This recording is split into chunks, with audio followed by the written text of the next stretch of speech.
You were so casual. I was casual, and then all of a sudden I'm like, we're live. Hey. Hi. Hi, how are you? Welcome everyone to Ginger Runner Live, episode number 267. We are up there. Yeah, we're officially getting old. I think we're seniors now in the podcast realm. 267 episodes. That's kind of crazy. Crazy.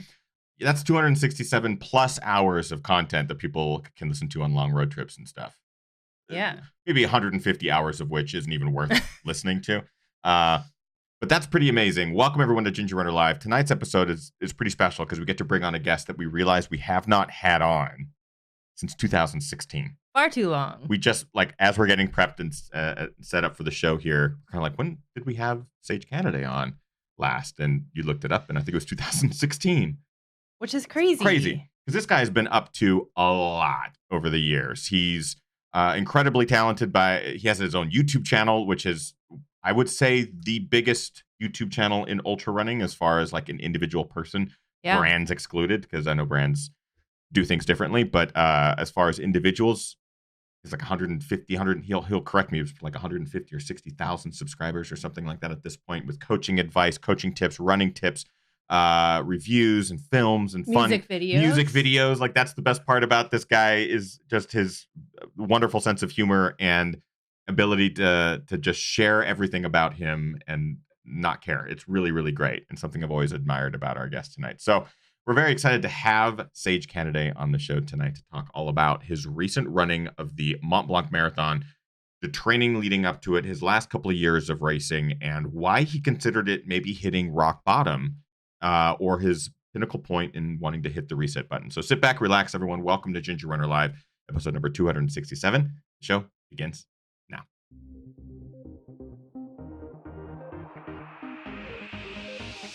Ginger Runner.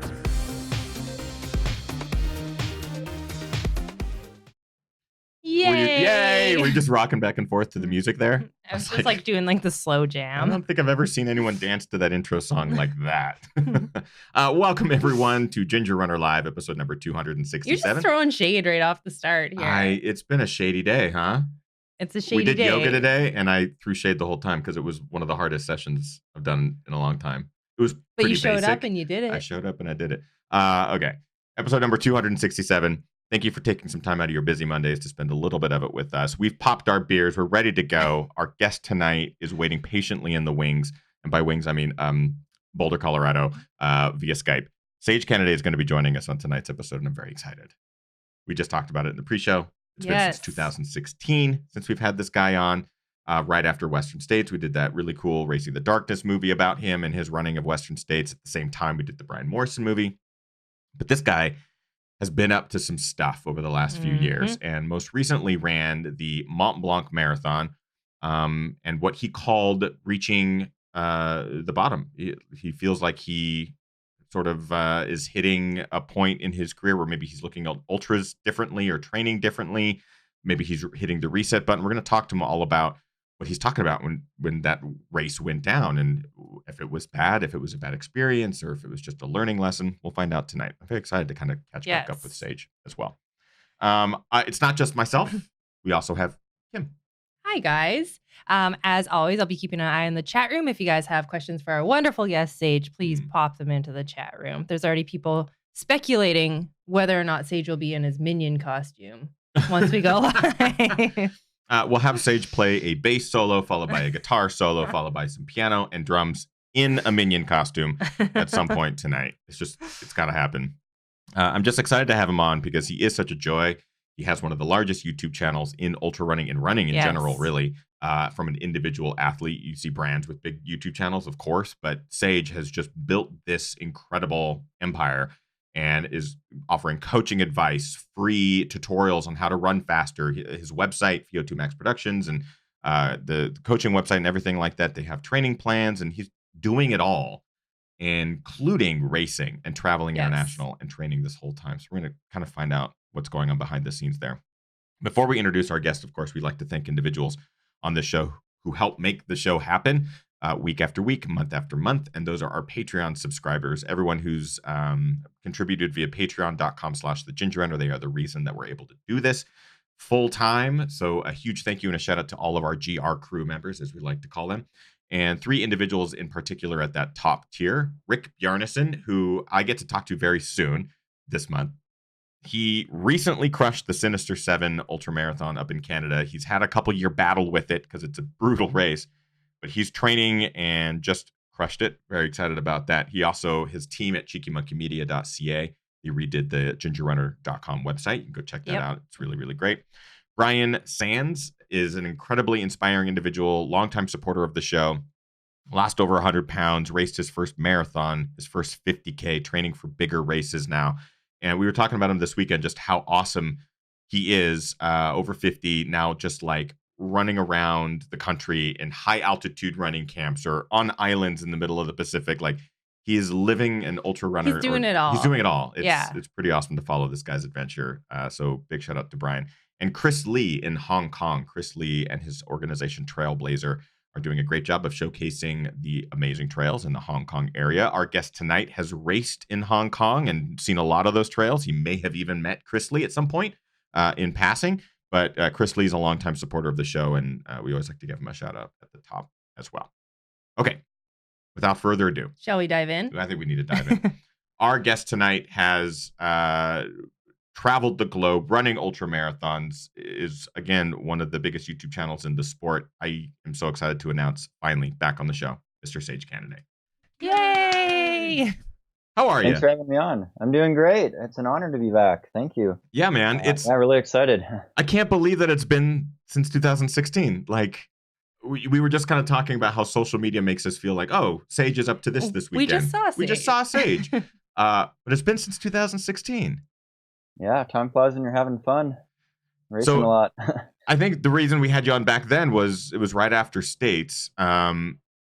What's gone on since then? Anything? Just a couple things. Lots of racing. Some successes, a lot of failures. Haven't tried the 100-miler. I guess I tried one 100-miler after Western States. In 2017, I went to UTMB and had a big meltdown there. But it was really cool to be able to see back to 2016 at Western States when I watched the Racing the Darkness, the film you produced there, and interacting with you guys going into that. I had major stomach issues at Western States that year. Right. The year later at UTMB, I just totally fell apart because I went out slow at UTMB. Right. And I was going to be methodical and pick people or try to pick it up in the second half. And I got to like halfway in 50 miles and I was just like, this is too far. Despite what Carl Meltzer says, 100 miles is really far. Like, it was really hard, and it's hard in a different way. Like, I've epically struggled at the few 100-milers that I've attempted. So then, I guess after 2017, I went back to shorter distance races, and I've been chasing the Olympic trials qualifier in the road marathon, trying to run sub 2:19, because the 2020 trials are coming up in next winter. So I've been chasing that a couple times the last 2 years. And I've still been doing some ultras, 50 miles, 50K. I did the Golden Trail Series last year, which was pretty much all marathon and below, but iconic mountain races like Pikes Peak and Mont Blanc Marathon and those. So having a lot of fun traveling around, but yeah, mixing up any service, any distance, and having some tough races for sure. So one thing that I like about having you on the show as well, and especially as an interviewer, is that there are so many facets to where this conversation can go, because you talk about any surface, any distance. You have that ultra realm under your belt. You know what it's like to tackle a 100-mile distance, but you also tackle, like you said, the Golden Trail Series, shorter distances. They're still pretty brutal races, but over iconic mountains and that sort of thing. But then also running road marathons, short distances, track. You can relate to any facet of the sport. So it's really interesting, like this conversation in my mind, I'm like, oh, here's where we can go with it. And I'd like to plan shows that way. But I feel like with you, we could go off on a tangent and it would be like incredibly rewarding and educational for everyone involved. Where are you focusing your attention right now? Like, where do you apply the most sort of sage attention? Is it on shorter distances? Is it on trails? Is it trying to maintain a balance of each, or speed or distance? What's going on? Well, this is the dilemma I've been having, is that I think I get too greedy. you see all these races around the world, and you're like, oh, I want to do this one. I want to do this one. And then my roadie background, my track background says like, oh no, I want to go back to the road and I want to qualify for the Olympic trials because that only happens once every 4 years and it's a special race to me. So I think one of my issues is I've been pulled in all these different directions. And I think the most recent thing, when I say I hit rock bottom, I kind of exaggerated maybe a little, but I had a really tough race at Mont Blanc Marathon a couple weeks ago. And the stupid thing that I did is I did it 3 weeks after the Comrades Ultra Marathon in South Africa, which is a 55-mile road ultra that really beats you up because pavement hurts. And, I had a tough race there. And then 3 weeks after that, I'm doing this mountain race with 9,000 feet of climbing outside of Chamonix. And my legs were just toast. And I'm just, 3-week turnaround. I mean, maybe some guys could do it. I learned that I could not do it. And then I was thinking, like, what were you thinking when you planned your schedule? Like, I knew I was going to do this months ago, but it was just a really stupid idea. So things like that, I think I get too distracted. And it's the self-bias, I guess. Do you still love racing? Like, is racing still giving you that joy and that excitement that it always has? Definitely. No, definitely. And it's like when I do bad, I want to redeem myself and I want to get out there and race again instantly. And so then I think I've just been in this cycle where I kind of over race and I just do too many events in a row and I don't rest, reset, and then train methodically for a big focus event. Because you can't get greedy in the sport or it's going to beat you down. It's a tough sport, especially when you're racing, marathon distance and longer.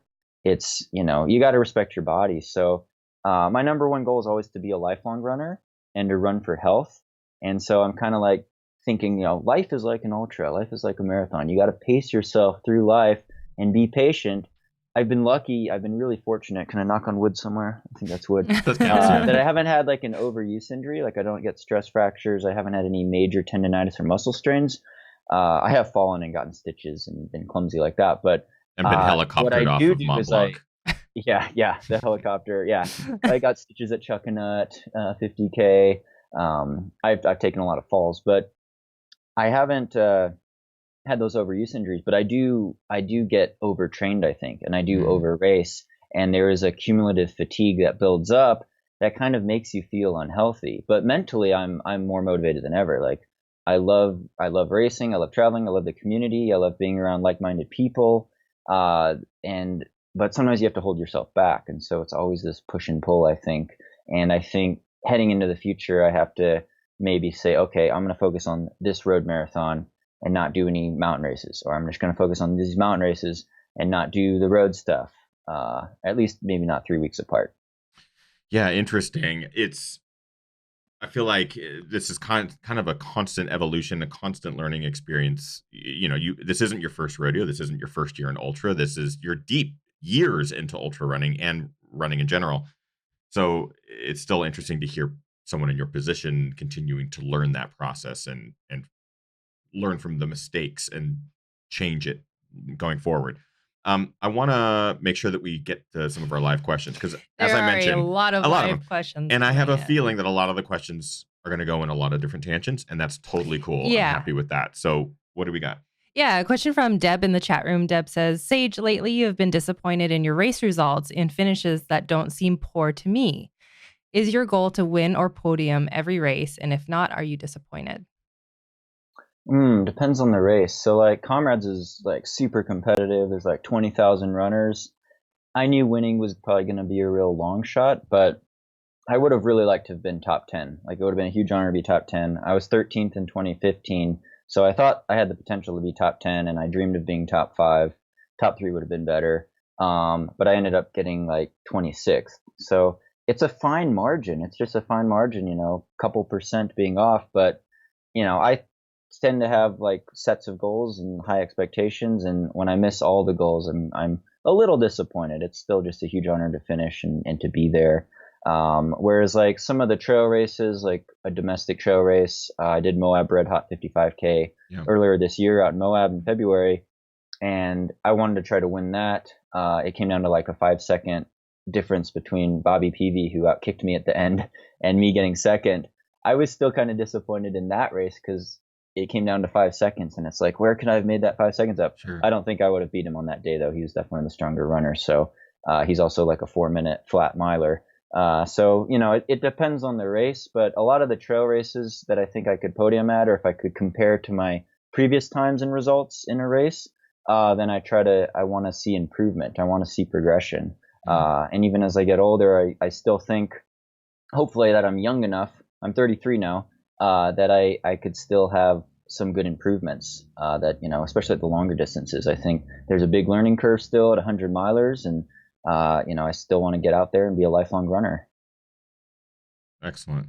Go ahead. Very important beer question from Chuck Hall, who just relocated back to Colorado. Chuck would like to know, what beer are you drinking tonight, Sage? So it is an apricot sour. It's in an Avery glass. It is not an Oh, Avery. man. Shh. Don't tell him. I'm scouting out the competition. Sure. For Avery. They're totally cool with that. I'm still with Avery. It's actually a dry dock apricot sour, but it's quite good. And Colorado's a great beer state. I know you guys talking about the beer in Washington. You got some great stuff up there too, right? Yeah, I'm doing the Peaches for Me IPA tonight. We knew that we were. What, are you drinking 10 barrel? 10 barrel trail beer. Yeah, we're drinking some of the 10 barrel stuff. We are very lucky to live where we live, both Sage and us, because we're surrounded by just delicious breweries and everything like that. And Sage, you've been to Washington. You grew up in Oregon. You know the drill in the Northwest. It's a great beer region for sure. Yeah. Definitely, yeah. Good Let's stuff. get to maybe one or two more live questions here. Let's see. Great question from Corey in the chat room. Corey says, you've been a big inspiration for me and many others who are getting on the running scene. When you were getting your start, who inspired you? Ooh, so I've been running pretty much year round for 21 years. So I started pretty young. I was like 13, 12 years old, doing track. And growing up in Oregon, I had posters of Steve Prefontaine. The late Steve Prefontaine was always an idol. But who really supported me, I think, the most and fostered my passion for running, or gave me the opportunity to run, was my parents. They didn't run back then at all, and they started running like in the last 5 or 6 years. Mainly when I started doing ultras, my parents both started running. But they were always driving me to practice. I was playing soccer at the same time as doing track, so I'd go to soccer practice and then I'd go to track practice. And they'd watch my meets, they'd support my running. They still try to crew at some events that they can travel to. And I think, just seeing their work ethic, it helps in a sport like distance running. It's you work hard and hopefully you reap the rewards. And when there's challenges, you persevere. And my parents did that in other aspects of their lives. So I really look up to my parents, and even my older brother. We were playing different sports for fun growing up as kids, and he was 2 years older than me. And at one time he was 6 feet tall and I was like 5 feet tall, and we're playing basketball against each other. And he'd always just kick my butt, but it motivated me to just try harder in sports. And when we both started running cross country on the same team, it was the only sport I could beat him at. So, yeah. I love it. I want to talk a little bit about. Do you have another question? I have lots of questions, but go ahead. Okay, yeah, we'll get to some of those in a bit here. I feel like there's so many topics in my head, and I'm like, I got to Sage about this too.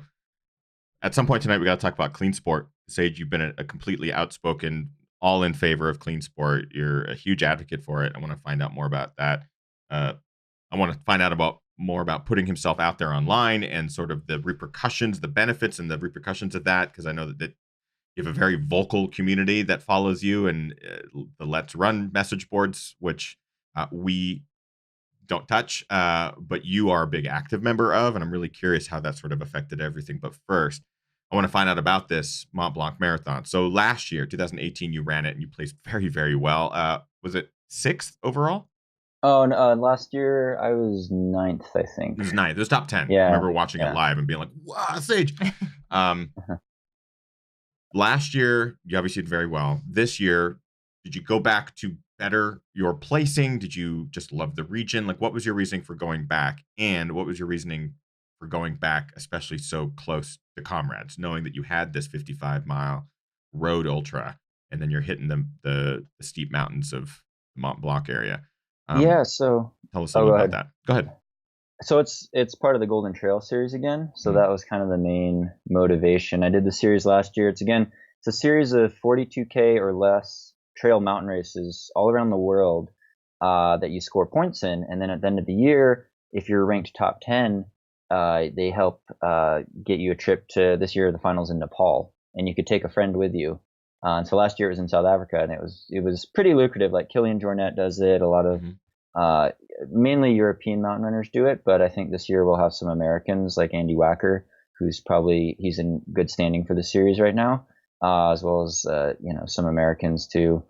But yeah, I wanted to score points there, and so that was kind of the idea. Plus Chamonix, like it's you run on some of the same trails as UTMB. It was beautiful there. Like it's just one of my favorite places in the world. So it's always just an honor to travel there and try to get some European mountain running experience, because the Alps are so much different from even the Rockies. So get that experience. And yeah, I was trying to improve my time and place, but I think it was actually a more competitive race this year. Kilian wasn't there, but a lot of other guys were. And it's just, if you're a couple minutes off, you're losing places every minute. So the margin of error is very tight. One of the races in the Golden Trail Series is Pikes Peak again, though, the Pikes Peak Marathon here in Colorado. So that's like that's the only one in North America, actually. So you do have to travel to go to a lot of these races. Yeah, that's the one that's a bit in your backyard, so you can at least get out there. I know you've run it before, and you know that area pretty well. So I guess I'm curious then, when you mentioned that the Mont Blanc Marathon rock bottom, and like you said earlier, maybe that's not necessarily true. What was going on? What was the feeling? Why did you come back and finish that race with such a feeling that you had hit some sort of rock bottom with trail and ultra? Yeah, so like I said, comrades didn't go real great. Like I really struggled to finish comrades. There was a point where I had 20 miles to go, and I was walking, and I stopped at the aid station, and I was even thinking about dropping out. And I was like, man, this is really tough. I've been here before, especially in 100-mile ultras, but in these runnable faster races, you want to be moving pretty fast, especially if you want to place well or beat your time from the year before. So that was hard. And then 3 weeks later, I was beat up mentally and physically after comrades. And then to have a turnaround 3 weeks later, I think I was probably still a little drained. Definitely physically drained. Mentally I was thinking, I could, still do okay maybe. But in the back of your mind, you're kind of facing these demons, because you're like, well, I just ran 55 miles on the road as hard as I could, and my legs don't feel very good. And so within first couple miles of Mont Blanc Marathon, my legs felt horrible. And I was like, okay, relax. This happens a lot. When you start a race, sometimes you feel a little sluggish. You got to warm up into it, give it 10K, give it 6 miles, see how you feel then. And it just kind of got worse. And I'm looking at my heart rate, and it's really high. And then we start hitting these gentle hills, pretty runnable hills, and my climbing legs are just gone, just zapped. And I was like, oh, this is going to be a really bad day. Oh no. So then mentally you're really struggling with it, because you're like, gosh, how am I going to, just get to the finish line as efficiently as possible, hydrate well, eat well. And so I'm just trying to survive. And we hit the second half of the race has the most climbing. It has 8,000 feet of climbing in the last 13 miles. And it's just 30% grade, power hiking. And it's beautiful, it's spectacular, but my legs were just screaming at me. And then after that, because I was working so hard, I think I had some stomach issues, and I'm trying to down all this Coke. And then I had more stomach issues because I don't drink Coke as much anymore, and then sugar sometimes doesn't go well. But I was probably also dehydrated. So all these things, all these struggles, just hurting you mentally and physically, beating you down. And of course, guys are just flying past me left and right. I don't think I passed a single person. I think it was all people flying past, which is hard. It's hard at the end of a race when you're really struggling in the last 10K of a marathon to deal with that. But, I did get to the finish line. It's a net uphill race, so it's a great view, but I was pretty distraught after that and not feeling very good mentally and physically. So, I say rock bottom in my running career because it makes you kind of feel unhealthy. It makes you feel like, gosh, why am I doing this? Right. But it's happened other times in my career. It happened in college. It happened in high school, where I've had really bad years, and I almost wanted to quit the sport. I don't want to quit the sport. I love it. But it kind of makes you question some things, and you're like, gosh, that really, really hurt. I don't feel good about this, so that's why I say rock bottom, but it's a gift, and I cherish it as much as possible, because I know it could be taken away at any moment. So I think I said in my vlog, rock bottom in life, facing real life challenges, is going to be a lot harder than just hitting rock bottom in running, Right. silly sport like. Even though I'm sponsored, and there's financial incentive, and I get a lot of benefits from competing well, it's still just a passion. It's still just kind of a hobby. It's my lifestyle, but it's not everything in life. We often talk about it on this show, zooming out in those moments of like just being overwhelmed by disappointment or frustration in the sport or results or that sort of thing, and just taking when it feels like everything. when it feels like everything. And you're describing this race at Mont Blanc, and I'm like, wow, I've hit those. Certainly not on that sort of stage and in the position that you are in as an elite athlete, sponsored athlete, where this is part of your income.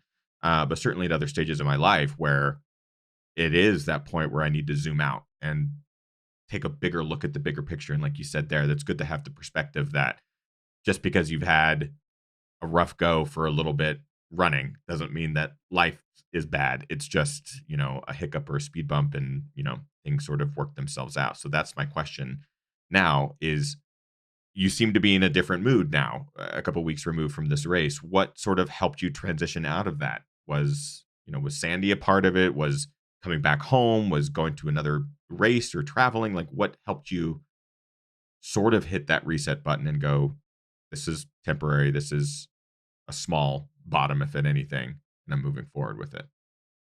Yeah, so I guess time. I Sure. mean, even like a couple hours after the race, I was really distraught, and then a couple days, and then you give it a couple days, you travel back home, or I actually traveled around to Switzerland a little bit, and I was like, gosh, you're in this beautiful some of the most beautiful mountain ranges in the world. You're surrounded by all these really cool people. I've met a lot of cool people, runners, and people participating in the race, just people hanging out in Chamonix watching the races.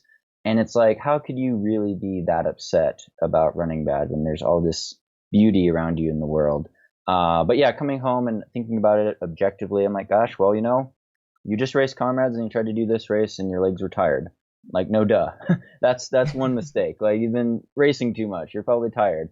And then the other thing is I was looking into it, and I'm like, well, doing these road marathons and doing mountain races, switching it up way too fast, that probably also doesn't help you. It's led to some inconsistent performances. But there's other things I've looked at objectively with my girlfriend Sandy, who's gives me coaching advice. I coach myself and have that self-bias, but I bounce ideas off Sandy, and she's like, well, you need to, your running form's kind of gone downhill the last 3 years. Maybe you need to work more on glute activation because you've gotten more quad dominant. And I've actually noticed that, like, the shape of my legs changing in a bad way, in an inefficient way. And then, it happens with age. It happens with sitting down a lot. You get tight hip flexors. They pull on your pelvis. So you get some imbalances and little tweaks like that. So I've been looking to get new exercises to help improve my form and power again, and retrain those glutes and hamstrings for climbing. So I get motivated by looking into new training things that I could do, changing things with the schedule. I was supposed to race a race in Italy, the Dolomites Run, this weekend as part of the Golden Trail Series. And I was like, I pulled out of that. I was like, that's crazy. Like, first of all, you're flying back and forth between Europe and the US, which is totally not exhausting responsible from an environmental standpoint. I feel guilty about the environmental aspect of it. And it's also, you got the jet lag, but I was also like, that's just a bad idea. Like, you just got beaten down by these 2 races.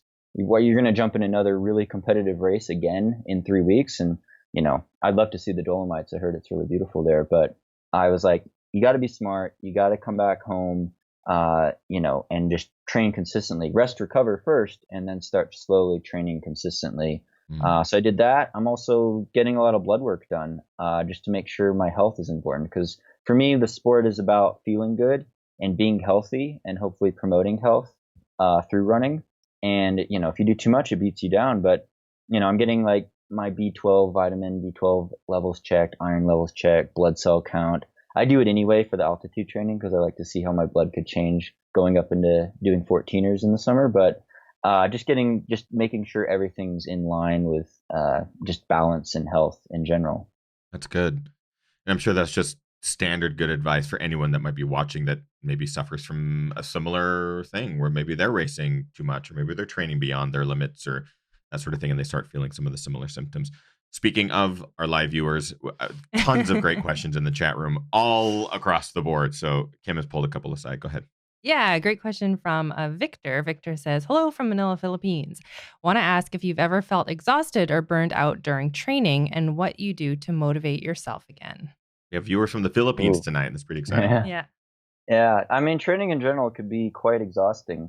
And I always say, like, you have to look at it from a whole life stress perspective. So it's, you're doing this physical training that tires you out and beats you down. But at the same time, it can make you stronger when you adapt. But if you're not sleeping enough or you have work stress or stress outside of your training, that could be a cumulative effect. So, or if you're not eating healthy, you're not eating, the correct nutrients, not staying hydrated, all these things could beat you down. So I think the tricky part is identifying, where the stress is coming from. Is it coming from running too much or is it coming from not getting enough sleep as well?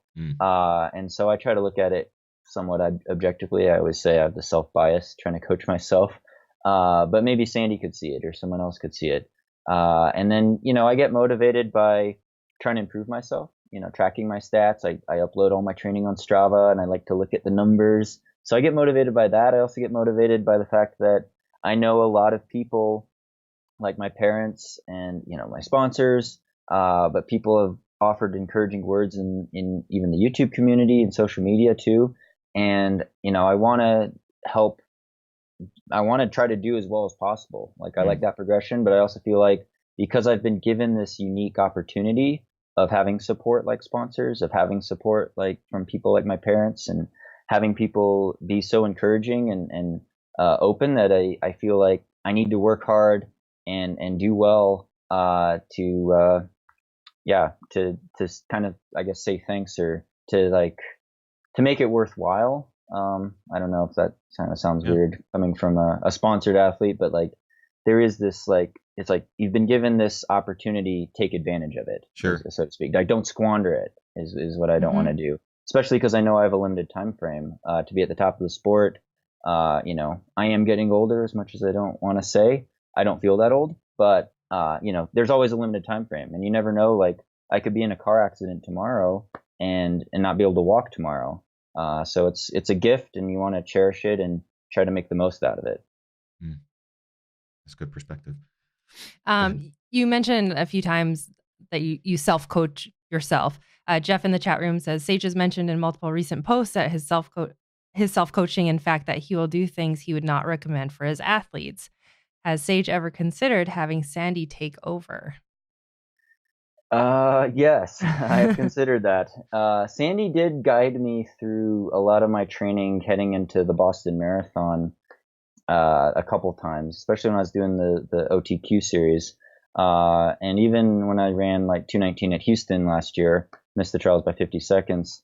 It was tough, but it was still a 2:19 marathon, which for me is actually pretty good. I don't totally. I think. Yeah, Sage. Yeah, that's pretty good. It's not that bad. 2:19, not that bad. The bias though, you have self-bias coaching yourself, but then you also have some bias when if your girlfriend's your coach or your partner's your coach and you live with them. It would be like having a teammate that would be your coach as well. I think objectively sometimes it's hard to get away from that, but I was coached all throughout high school. I was coached all throughout college. I was coached at Hanson's Brooks marathon training for 3 years after college under very strict schedules where the coach would be like, you run 10 miles in the morning, you run 5 miles in the evening. And it was all very rigid. And when I transferred to trail running 6 years ago, I think I just wanted to get away from that. I wanted to make up my own schedule. I wanted to do my own thing. And I love that freedom. And I think because I've jumped around too much, maybe I've suffered a little from my race performance perspective, but I'm just having too much fun. And if I do have a bad race, I like to just blame myself. Because if I had a coach and I had a bad race, I'd be like, wait a second, why'd you train me to run such a bad race? And I don't like blaming other people. I'd rather have all the blame just come straight on me. And I think maybe with the girlfriend boyfriend relationship, that might not be good either. If you have a bad race and you're blaming your coach, who's also your girlfriend. So we bounce ideas off of each other for sure.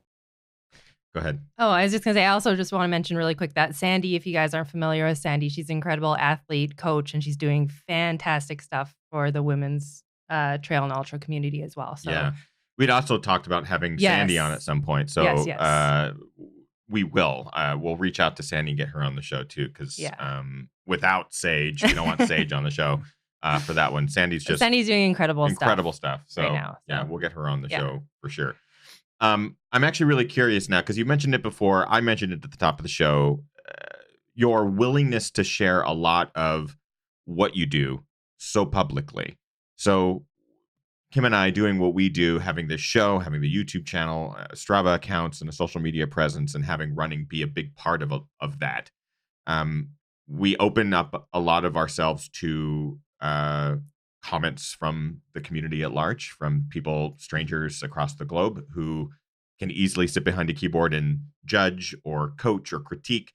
Fair that, we purposefully put our stuff out there, knowing that sort of stuff comes back.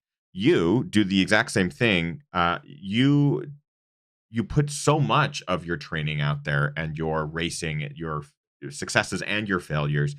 And every time I love watching your vlog. So every time I catch a vlog, I'll look at the comments, and it's really interesting to see that there is so much, not hate, but like a dialogue where people really judge you for decisions that you make. So if you talked about Mont Blanc, for example, and people are telling you like what you should have done and do all of this sort of thing. How do you balance that? Like, how do you allow yourself to continue to share while also not allowing it to get to what you actually do? Yeah, I guess it's tricky, and I guess it's evolved over the years. Because when I started on YouTube like 11 years ago, and that was like a big thing, and it was way before Instagram. And now Instagram's a pretty big platform, and different questions come in different ways, and the audience interacts differently. I'm kind of a social media addict, so I fully admit to that. Like, I love social media. I was like one of the first people on Facebook when it came to our college, and could get on Facebook. Now I don't like Facebook as much because there's other things that distract me. But I'm totally a social media addict, and I think when you put yourself out there a lot, like you guys do, it definitely opens you up to a lot of criticism. And it's sometimes, especially when you start growing a following, because there's just a lot of people.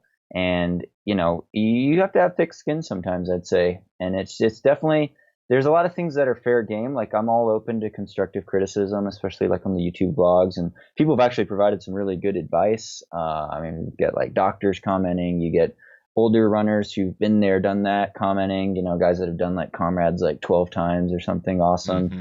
A lot of people have done, a lot of 100-mile ultras, or they've seen, marathon runners back in the 70s and 80s doing all this stuff. So there's a lot of good stuff. My problem is when the critical comments kind of just come out of left field, and they're just kind of like, I guess, kind of hate comments, or they're not objectively, like, it's not constructive criticism, so to speak. It's just like blatant bashing. But I grew up with the Let'sRun.com culture. Like, my college coach, Robert Johnson, co-founded Let'sRun.com, and I've been on the Let'sRun.com message boards. Don't go there. I've been there since high school, so I've been on there for the longest, like a really long time, and I post under my real name a lot, and that also opens you up to criticism, because then people say, "Oh, this is a registered user. This is really this person," whereas other people could be anonymous. And right. I think that being anonymous, sometimes that opens you up to more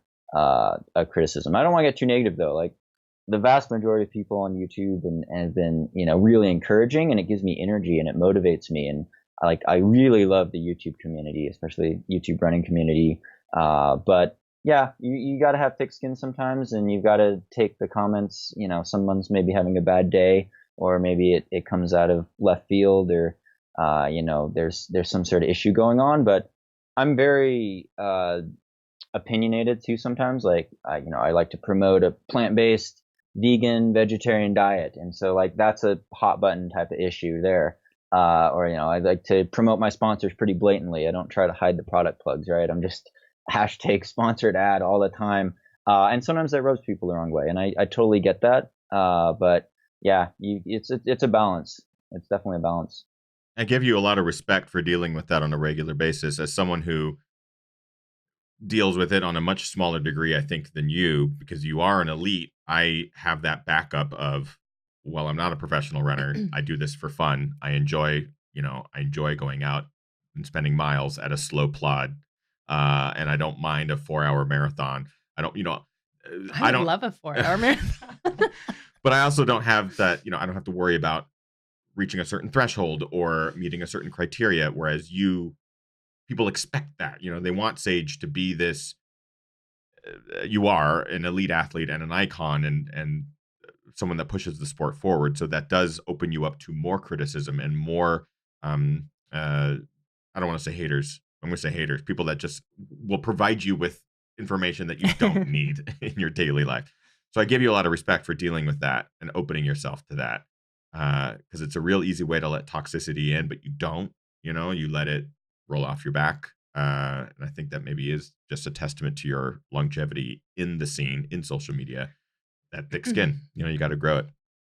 And we've also talked about it numerous times about you, Sage, that we just love your candor and your just ability to just be yourself in your videos. And it's just really fun and it's refreshing and it's not like rigid or, it doesn't feel like you're like, oh, I'm an elite athlete, so I have to be this.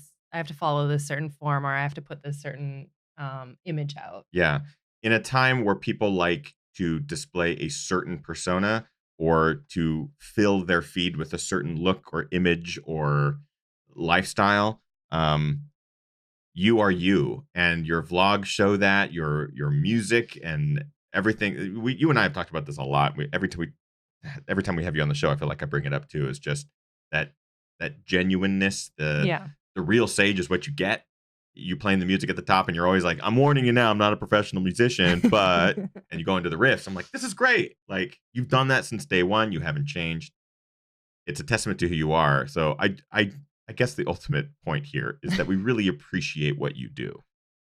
Oh, thank you. No, I mean, your music's way better. Like, I was like, man, if I could just play the keyboard like Ethan, I just get the audio quality better. But then I'm just having fun trying to do covers. I have the benefit your of music stuff's amazing, and I wish I could edit videos too, like really well. Like you guys got it really. But dialed, you do. That's what's great, man. Is that you do, and I know we've talked about this exact same conversation before, and what you do is Sage, and no one can take that from you. No one can duplicate that.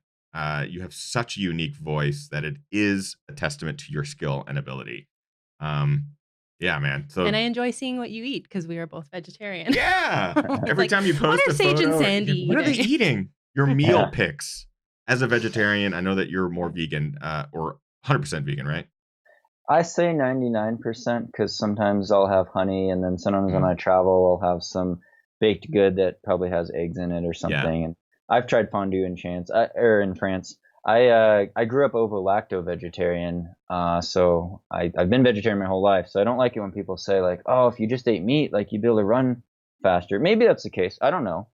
But I ran all my PRs without eating meat. So I will say though, from a health standpoint, as a vegan, it's probably important to get vitamin B12 checked and iron checked from time to time. But I'd say that for all athletes. Like I ran with guys in college and at Hanson's Brooks who ate red meat like 3 or 4 times a week, like always having steak and burgers, and they'd still get low on iron and they'd have to take supplements and vitamins. So, a lot of people say like, oh, if you have to take, a vitamin or a multivitamin, your diet must be really deficient, which it may be. But I know a lot of elite athletes, especially who take, some vitamin supplements to make sure that they're on edge. Because when you're stressing your body so much, you could get low in something and it could really mess you up. Especially when you're training like 100 miles a week or just sweating out in the sun, or you're just really stressed out in life in general. So it's definitely, health is always number one. That's what I like to preach.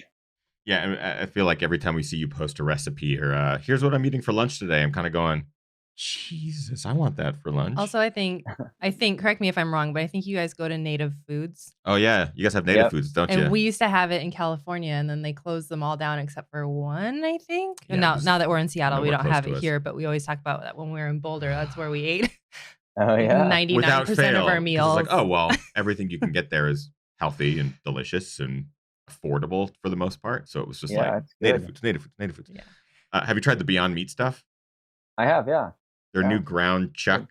They're like, well, I'm not gonna call it ground chuck because that's not what it is, but it's like the ground Chuck in the meat. chat room just took a lot of offense to that.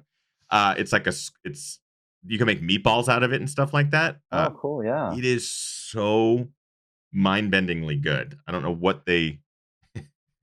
It's some chemical concoction. I know it, but it is incredible. Anyways, Always good Anyway. options. There's tons of options a nowadays. lot of good options. Yeah. Yeah, it's getting better and better for us.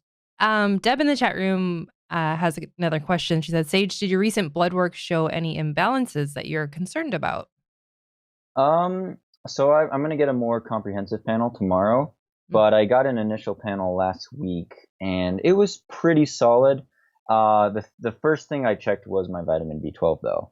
And, we're looking at what threshold it might be around. I know when I ran really bad at UTMB in 2017, it was like 450, which isn't like really, really low, but sometimes thresholds for athletes, they say, could really vary. Like it depends on your individual physiology. It's a lot different between men and women. It's different depending on all sorts of genetic factors. So, I'd like to see that B12 number definitely higher, and I'd like to see my red blood cell count higher. And I think I could boost it naturally just by running up more mountains this summer in Colorado, getting the high altitude stimulus. So nothing like really alarming, but I do monitor the B12 very closely. That's probably the number one thing. My folate was really good because I ate a lot of leafy green vegetables. So folate's always good. Good. I want to talk a little bit about clean sport and the movement towards drug testing and that sort of thing. You have a lot of great insight in this, and especially being at that top of that elite field, you have expertise in drug testing, in what happens in that top 10, in that top 20 athletes across that finish line. Do you see it coming to our sport anytime soon? We saw it at Western States, randomly selecting some of the top finishers to be drug tested, not all of them. Do you see it being a more consistent thing that will come to this sport? Do you see it being a need? I see it being a need for sure. And I actually don't have extensive experience with being tested actually, because I've only been tested once I didn't know officially that. in my whole career. Yeah, it was after the Pikes Peak Ascent actually, and Huh. I think it was 2014. It was a Even the after all long the distance- marathons and everything? Oh, they don't test the 16th place person at Boston. You're one place off the prize money. They haven't tested. But no, yeah, it's the Pikes Peak Ascent that year was an international team challenge. So we had 38 countries. It was the World Mountain Running Long Distance Championships. And I happened to win that year in the ascent. And that was when World Anti-Doping came in. USADA is actually based in Colorado Springs, the U.S. Anti-Doping Agency. So it was like a local thing. And it's very strict because you have two jars. You have an A sample, a B sample. They're like sealed, all these seals. And it was a urine test right after the race. They don't let you touch anything. Like Sandy was there, like, don't touch her. Don't hand any bottles to him. Don't let him go anywhere. I was really dehydrated after the race. I just started chugging water because you have to pee quite a bit actually. And A and B sample, they take you to the bathroom and this guy watches you pee, like really closely watches you to make sure you're not sneaking in someone else's pee or something. And then they seal them back up and then they run the A and B sample. That was the only test I've ever had. That's the protocol usually. They could do blood tests as well, but in other races I've been in, it's not held up at that standard, and it could be from a different third party. And the problem with that is, like, the science is pretty easy. The problem is if you have to fight a legal battle, like the lawsuit money is not there, or if you have to enforce certain rules for certain chemicals. What is the appropriate ban for EPO, right? It's a 2-year ban only actually, and that's a pretty high-end PED to be taking. Whereas if you accidentally took some cold medicine, maybe you'd only get like a 6-month ban that had a stimulant that was on the ban list. So it's very tricky. And yeah, I've not tested. I think the most accurate thing would be to have out of competition testing, actually, because I think I tweeted today, like, only an idiot would go into a test glowing with some sort of PED, heavy hardcore drug, when oh, if I do well in this race, I'm going to get tested probably. So you could just taper off and time it a couple weeks out. I don't know exactly the timing of that, but professional track and road marathon runners do it all the time, and they also get tested all the time, and sometimes they never get caught. So it's a tricky thing, but out of competition testing would be the gold standard with under World Anti-Doping Agency code, because they ask for your whereabouts, they knock on your door randomly, and they watch you pee into the cup really closely, whereas these other places, they just let you go off into the bathroom with a backpack, and who knows what you do in there, and who knows what kind of tests they're running. Do you think it's necessary for ultra to bring it in? My dream is that it is, but I think the biggest obstacle is usually the funding. Yeah, they're very expensive, and especially out of competition tests, like thousands and thousands of dollars just for one test. And so I realized, a lot of people in the sport, like, you're not competing for prize money, you're not competing as a livelihood. Like, it would be crazy to have people pay a higher entry fee, or maybe some people donate some money. I think the sponsored athletes who are making money in the sport should all pay in a fee. Like, I would gladly chip in, a licensing fee. Like, you could take like maybe the top 30, 50 US ranked ultra runners and say, okay, you're a professional athlete, you benefit financially from the sport, you want to uphold clean sport and honest hard work, you all chip in. I don't want to put a number out there, but I would be willing to pay at least like, $500, $1,000 a year to help go for a fund that would maybe randomly select some tests that they could run,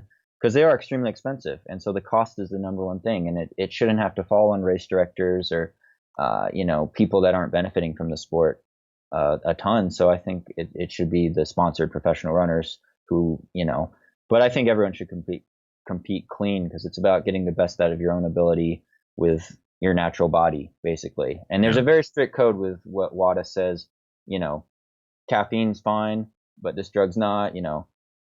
People are like, well, where do you draw the line? I was like, well, I draw the line right at WADA code. Like, it's very cut and dry, actually. You either took something that was banned or you didn't. Like, you could take caffeine. Well, they used to be limited at a certain level, but caffeine's usually pretty safe, but you can't take EPO. Like, there's a big difference between those two. So that's my take on that. And you're also very forthcoming with, you've posted blood results, you've posted all sorts of personal data showing that you are in fact clean. And I think that's another testament to who you are. And we really appreciate that as just fans of the sport.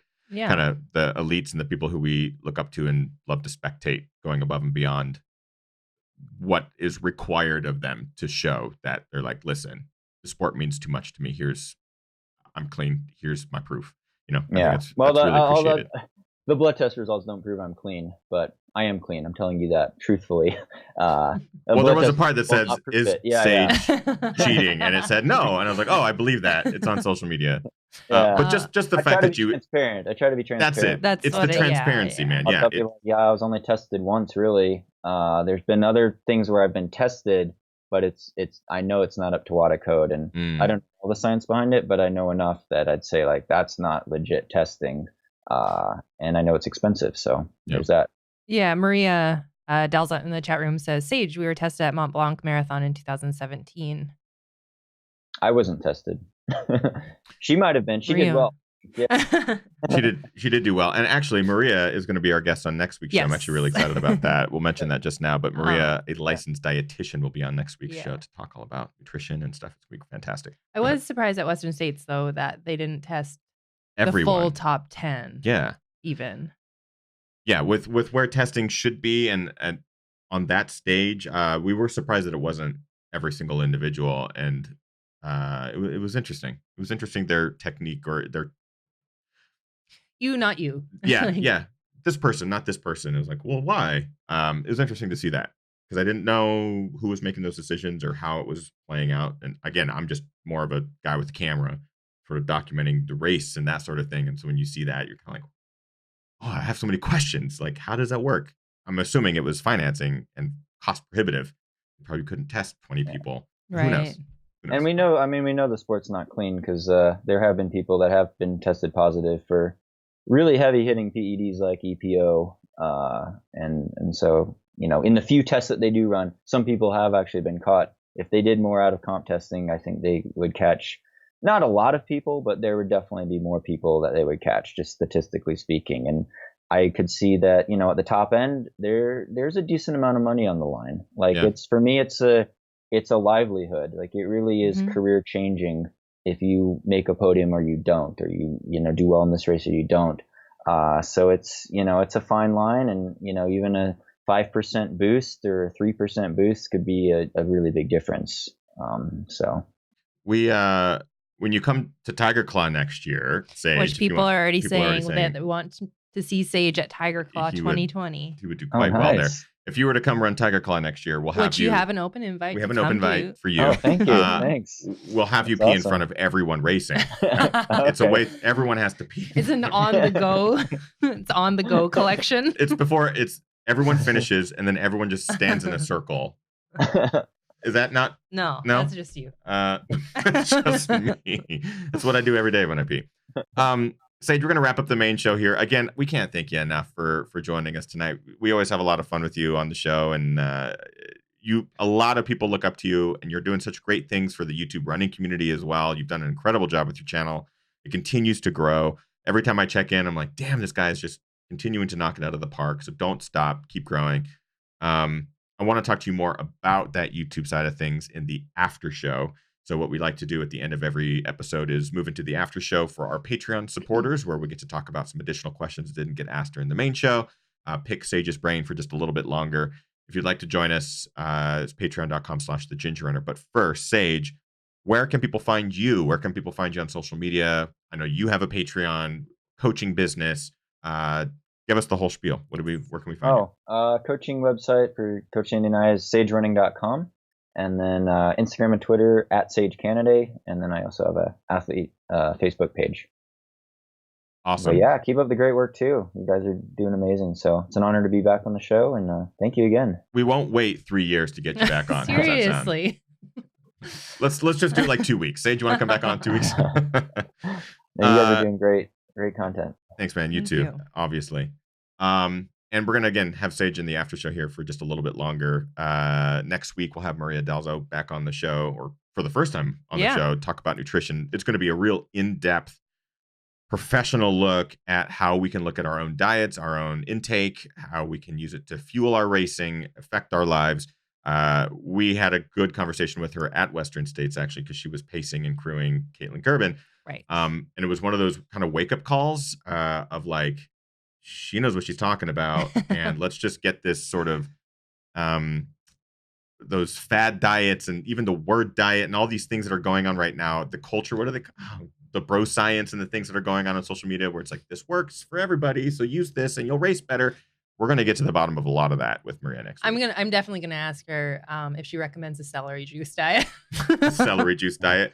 Can lemonade and cayenne pepper sure I offended somebody solve by my saying problems? that. Probably. Next week's episode will probably offend a lot of people, and I am so excited about it. Before we move into the after show, every week we like to recognize a member of the community that does something great or overcomes a challenge or faces a challenge head on in running and in their personal life. And we like to call it our GR crew member of the week. Kim, I know that you've already pulled aside our GR crew member of the week. I desperately want there to be weird audio on the back of that screen, that some sort of like, or is there? There was, but it was lagging every time I played it. I'm trying to figure out a workaround. All right. So I apologize, but there was at one point. Okay, well, My maybe we computer's can get not our tech guy to work Powerful on that. enough. Our tech You. guy. I'll spend the next 6 months figuring it out, and I'll solve it. And then, who's I our won't GR want crew it. member of the week? This week's GR crew member of the week is Brian Rosser. Brian posted on the Patreon Facebook page. Brian finished the Backyard Ultra, which is a 24-hour run walk for suicide prevention. He got nearly 74 miles and raised over $2,000. Amazing. Yeah. Not only the physical accomplishment, but then raising for that cause especially. Well done, Brian. Congratulations on being our GR crew member of the week. Celebration for you, my friend.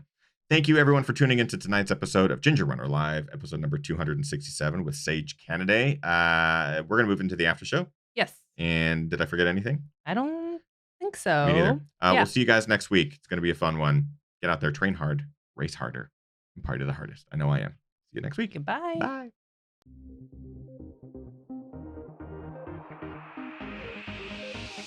Ginger